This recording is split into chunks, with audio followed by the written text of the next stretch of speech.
Stage play, Tale of the Crab. From the stable of Fourth Party Playhouse, renowned for excellent stage play, comes yet another captivating story titled Tale of the Crab. Because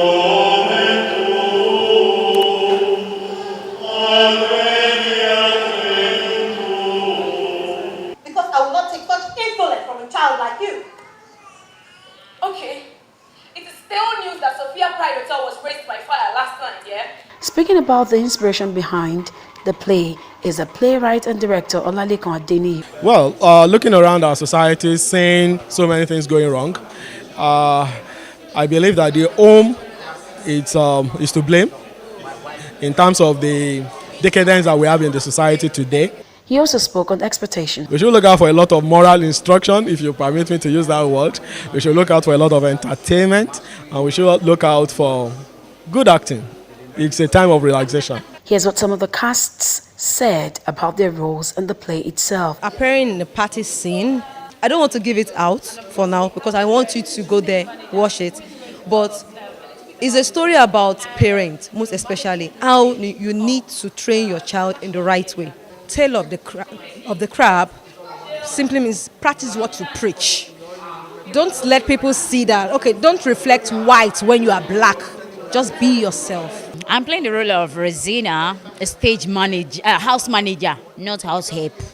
For the character Rosina, she manages the house of the governor to be, and at some point she disappointed the woman by falling in love with the son. I play mind games with one popular character. In order, you know what politics is all about.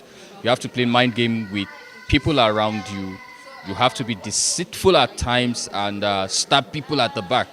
One of our major player, representative for the gubernatorial election, has some issues that were known to us at the political level. So we use that to exploit her to get what we want. I'm playing Somto Chimaruke, and it's a very interesting character, and she seems to be upright. She looks to be perfect. She looks to be wonderful. But the truth of the matter is she has a lot of skeletons in her cupboard, skeletons that have very pointy bones, and when everything, the cat was let out of the bag, she was very angry. But really, she's supportive of the governor in waiting, and she's loyal to her. I'm playing Norma, the lead character in the play. She's a top politician. She's supposed to be a perfect mother and expects all her children, but she's beyond perfect. I played the role of Valentine. Valentine is mommy's boy who was instructed to do everything his mom says, even though along the line he had to drift away from his mom's passion to follow his own passion, and that led to blackmail. She has no manners and I can't stand that, Auntie Soto. Tale of the Crab, the message it's trying to portray actually is about parenting. Yeah, I played the role of a CSO. CSO is a very attentive guy. Oh, my character is just, it's almost as subtle as you can think until the end of a play, where I would come out in a kind of solidarity to my friend as a governor aspirant, trying to help her walk in the upright way which she has preached from the beginning, only for me to discover so many skeletons were actually in her cupboard. I'm playing the role of Annabelle in this stage play titled Tale of a Crab. I'm playing a very strong character. My mother happens to preach a lot, and she's doing a lot contrary to what she has been preaching. And I, for one, I decided to be that child, that daughter that decided to stand against everything that my mom asks us to do. She expects us to live a particular lifestyle based on how she's a fix-it mom.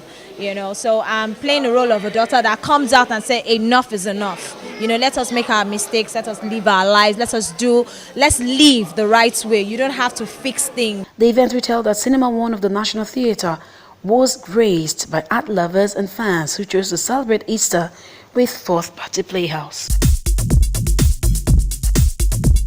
The stage phenomenon of twin films. Sometimes a story is so good you just have to tell it twice. This seems to be particularly true in Hollywood, the landscape of which is littered with examples of twin films. Two movies that are not only about the same thing but are often released around the same time. The Mercy, which came out in February, instead Colin Firth told the true story of Donald Courthouse, an amateur British sailor who joined a round-the-world yacht race in 1968. Literally out of his depth, he attempted to cheat using falsified navigation logs before mysteriously disappearing from his vessel. Your doubts with us here on the show.